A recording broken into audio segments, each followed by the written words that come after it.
Hello friends, स्वागत है आपका हमारे यूट्यूब चैनल राशिद राग पर। आज की इस वीडियो में हम डिस्कस करेंगे HTML में टेबल टैग। टेबल टैग क्या होता है और इसको थ्रू टेबल कैसे क्रिएट करते हैं। अगर आप HTML सीख रहे हैं और टेबल आपको क्रिएट करने नहीं आ रहा है तो ये वीडियो आपके लिए, क्योंकि इस वीडियो में बहुत ही डिटेल में मैं बताने वाला हूँ, जो कि इस वीडियो को देखने के बाद आपको टेबल क्रिएट करने आ जाएगा। टेबल में किसी भी तरीके की परेशानी आपको नहीं आएगी। तो आइए हम चलते हैं कंप्यूटर स्क्रीन की तरफ और सीखते हैं HTML में टेबल टैग के थ्रू टेबल को क्रिएट करना।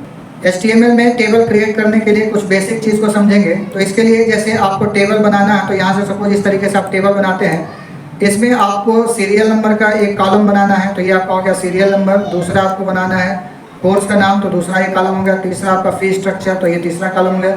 चौथा आपका डिस्काउंट आपने दिया तो वो, पाँचवा आपका फाइनल फीस है तो वो।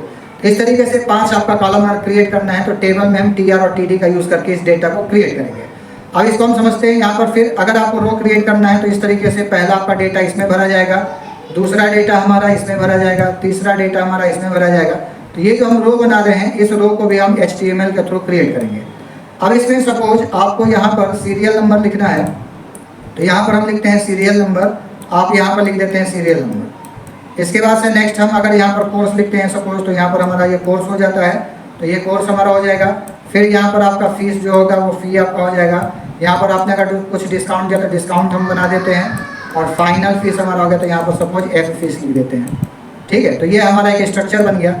अब इसमें ध्यान दें, सबसे पहले हम पहले वाले इसको क्रिएट करते हैं रो को। तो इस रो को क्रिएट करने के लिए हमको यहाँ पर TR लिखना होता है, यानी TR जब लिखते हैं तो आपका ये रो क्रिएट होता है। उसी तरीके से जब इसको क्रिएट करना है तो दूसरा भी हमारा TR बनता है। TR दूसरा हम क्रिएट करेंगे जिससे दूसरा रो बनेगा। उसी तरीके से अगर इसको क्रिएट करना है तो फिर TR आप लिखते हैं, तो TR से आपका तीसरा रो बनेगा।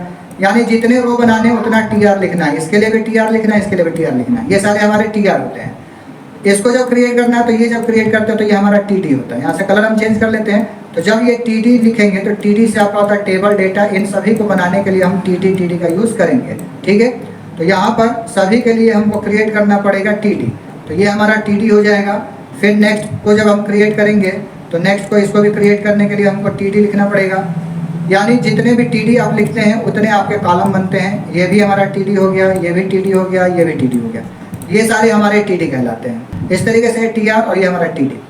अब इसको क्रिएट करके हम देखते हैं। तो क्रिएट करने के लिए हम HTML में जाते हैं और HTML में कोड करके यहाँ पर इस तरीके से हम इसको क्रिएट करते हैं।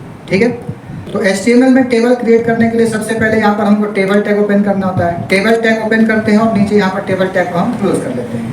इसके बाद से टेबल के अंदर हमें बॉर्डर देना होता है। तो बॉर्डर हमारा एक एट्रीब्यूट होता है। बॉर्डर हम लिखते हैं बॉर्डर इक्वल टू और डबल कोट के अंदर 1 लिख देते हैं। अगर बॉर्डर 1 लिखते हैं तो इससे आपका बॉर्डर जो है शो करता है। अगर बॉर्डर नहीं देते हैं बॉर्डर आपका शो नहीं करेगा। इसके बाद से टेबल के ब्रेथ को हम सेट करेंगे। तो ब्रेथ को सेट करने के लिए हम यहाँ लिखेंगे ब्रेथ इक्वल टू और डबल कोड के अंदर जो भी टेबल का ब्रेथ आपको देना है, सपोज हमें 600 पिक्सल में देना है तो 600 पिक्सल हम यहाँ पर सेट कर देंगे। अगर आपको हाइट भी सेट करना है तो हाइट एट्रीब्यूट को यूज़ करेंगे और हाइट एट्रीब्यूट को यूज़ करते हुए यहाँ पर अगर 400 पिक्सल का हाइट देना है तो 400 पिक्सल हम हाइट दे देंगे। इतने को आप क्रिएट करते हैं तो इतने से आपका कोई रिजल्ट नहीं आता है। इसके बाद से इसके अंदर हमें यूज़ करना होता है एक TR टैग। TR टैग क्या होता है कि TR टैग से हम लोग टेबल रो को क्रिएट करते हैं। तो TR टैग ओपन करते हैं, TR टैग को हम क्लोज करते हैं। इससे हमारा एक रो बन जाता है और रो बनने के बाद फिर इसके बाद हम इसमें डाटा को क्रिएट करते हैं। तो डाटा को क्रिएट करने के लिए हम लिखते हैं TD। TD क्या होता है? TD से हमारा टेबल डेटा कहा जाता है और टेबल डेटा जो आपका होता है वो कॉलम होता है। यानी कॉलम जितने बनाने हैं उतने आप TD का यूज़ करते हैं। तो सपोज हमें लिखना है सीरियल नंबर, तो एक ये TD लिखते हैं। दूसरा कॉलम बनाना है अगर कोर्स का तो कोर्स का दूसरा कॉलम TD लिखते हैं। तीसरा कॉलम हमें बनाना है फी स्ट्रक्चर, तो उसका बनाते हैं। चौथा अगर आपने डिस्काउंट दिया और पाँचवा फाइनल फी लिखना है तो यानी 5 कॉलम आपको बनाना है तो 5 आपको TD यहाँ पर लिखना होता है। इसको लिखते हैं तो रिजल्ट आपका कुछ नहीं आता है। अब आइए आगे हम चेक करते हैं कैसे रिजल्ट क्रिएट करेंगे। तो सबसे पहले टेबल क्रिएट करने में तो हम TR लिखते हैं। TR से हमारा एक रो आता है। इसके अंदर हम जितने TD लिखते हैं उतने हमारे कॉलम आते हैं।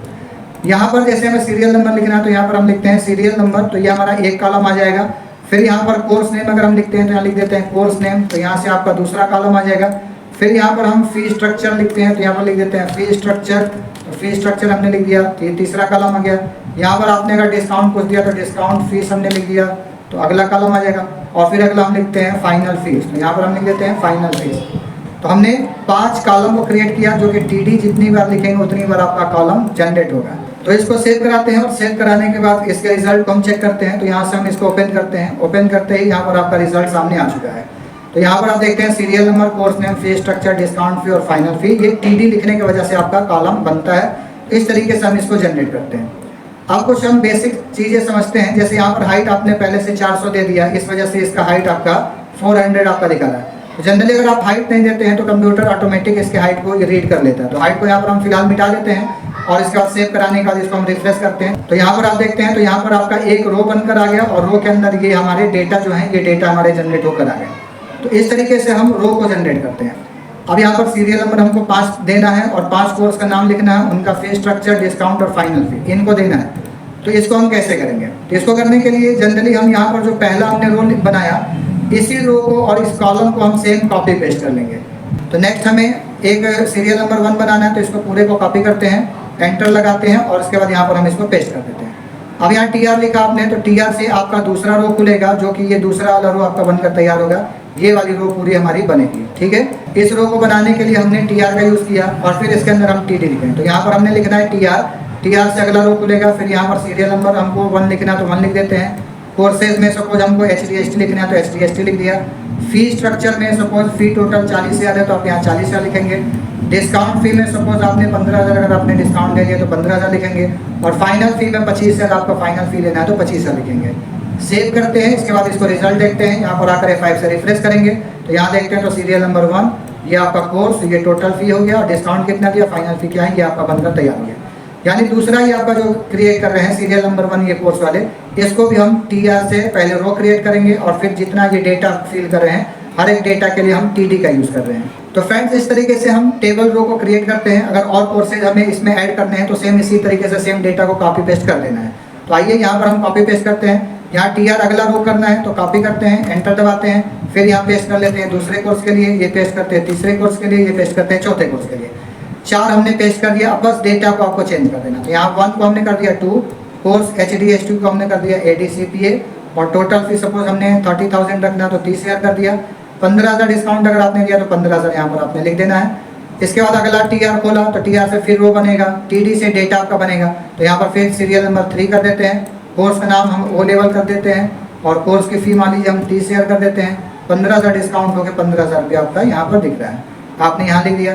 फिर सीरियल नंबर आपको 4, इसी तरीके से सारे कोर्स के बारे में आपको यहाँ पर लिख देना है। तो जितने कोर्सेज आपके हैं ये कोर्स को आपको इस तरीके से टीआर रो इंसर्ट कराना है और टीडी से टेबल डाटा इंसर्ट कराना है। यहाँ 1500 हमने डिस्काउंट दिया और 5,000 में 1500 डिस्काउंट होने के बाद 3500 बच रहा है तो 3500 हमने यहाँ लिखा है। डेटा को सेव कराएंगे और यहाँ पर आकर रिफ्रेश करेंगे। रिफ्रेश करते ही आपका देखिए ये हमारा एक डेटा हो गया, ये दूसरा, ये तीसरा, चौथा, पाँचवा, 5 डेटा हमारा जनरेट होकर आ गया। तो फ्रेंड्स इस तरीके से टेबल को क्रिएट करने के लिए हम टेबल टैग का यूज़ करते हैं। अब इसके बाद हम सीखेंगे कि अगर टेबल के हेडिंग को जनरेट करना है तो उसको हम कैसे जनरेट करते हैं।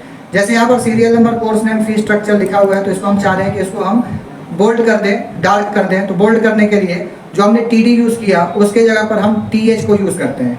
टीएच आपका एक टैग होता है जिसके थ्रू किसी भी डेटा को बोल्ड करता है। तो यहाँ पर हम आते हैं। अब यहाँ सपोज सीरियल नंबर को हमें बोल्ड करना है तो आप टीडी के जगह पर टीएच भी लिख सकते हैं। तो हम यहाँ लिखते हैं टीएच।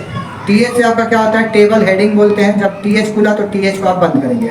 तो जितने भी आपके टीडी हैं सबको हम टीएच में कन्वर्ट कर देंगे और टीएच में जब कन्वर्ट कर देंगे तो आपका जो डेटा है वो बोल्ड हो जाएगा। तो यहाँ पर देखिए सबको हमने टीएच कर दिया और इधर भी सभी को हमने टीएच कर दिया। इस तरीके से हम टीएच से टीएच ओपन करेंगे, टीएच बंद करेंगे, सेव करते हैं। तो यहाँ पर टीआर आपका सेम वही काम, रो बनाना है तो टीआर लिखेंगे टेबल रो के लिए। फिर यहाँ पर टीएच लिखते हैं जिससे आपका टेबल का डाटा बनेगा यानी कॉलम बनेगा। फिर दूसरा टीएच आपने लिखा तो दूसरा कॉलम बना, तीसरा टीएच लिखा तीसरा कॉलम, चौथा कॉलम, पांचवा कॉलम। इस तरीके से टीडी या टीएच दोनों आप यूज़ कर सकते हैं। सेव कराते हैं। सेव कराने के बाद यहाँ पर इसे रिफ्रेश करते हैं। रिफ्रेश करते ही देखते हैं तो यहाँ पर आपका डेटा बोल्ड हो चुका है और साथ में इसका अलाइनमेंट भी सेंटर हो चुका है।